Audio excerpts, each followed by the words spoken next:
I'm pleased to be here today and to commend UNESCO and the Government of France for convening this critical meeting at a pivotal moment for education. In 2020, economies came to a standstill because of COVID. But educational progress has not just stalled, but gone into reverse. So that we not only have an economic and health crisis, we also have an education crisis. Pre-pandemic, the world was already facing a dire learning problem. The average time a young person was at school was not 11 years, from 5 to 16, but just 7.9 years. Now it is 6.9 years, a falling level of school attendance that will, it is estimated, cost the world 16 billion in lost lifetime earnings. The term lost generation is widely used when displaced young people bear the brunt of civil wars and conflict, as is the case in Syria, Yemen, Myanmar, Somalia, Ethiopia, and now Afghanistan, where education cannot wait is working.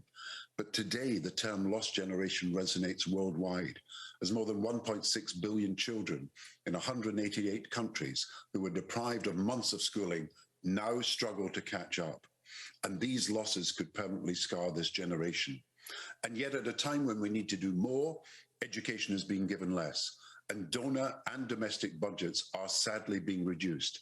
Yet education, we know, is one of the smartest investments a country can make. It unlocks stronger economies, healthy and resilient communities, gender equalities, more just societies. And as the Futures of Education report highlights, education is also the foundation for peace as well as for sustainable development. So we support the call in the report for a new social contract to repair injustices while transforming the future, where the right to education is ensured and education is treated as it should be, as a public good. Now, if building back better is to happen quickly or at all, we need to think outside the box. We need to stimulate a step change in investment. As set out in the Paris Declaration for the meeting today, I encourage every member here to invest more in education and to do so domestically and internationally, and to champion the policy measures that accelerate progress to SDG 4 in 2030.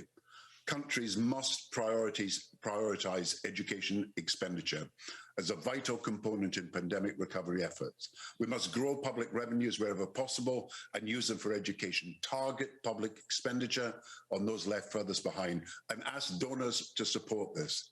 Countries must target education as an investment and not simply as consumption.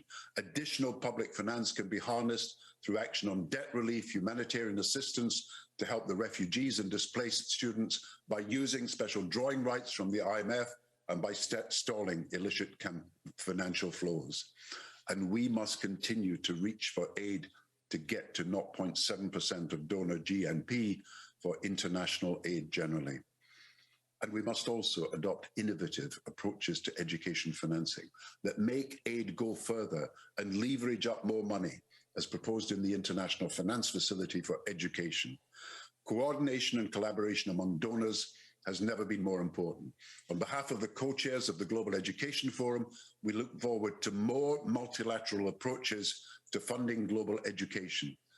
For education, let us remind ourselves, is about hope for the future. Hope dies when a young person cannot plan and prepare for their future and is unable to dream of a better life. But hope can come alive when young people have given the chance to bridge the gap between who they are and what they have it in themselves to become through study at school and college. We must work together as a global community to ensure that within this decade, we honor our promise to be the first generation in history where every single child has the opportunity to go to school and learn.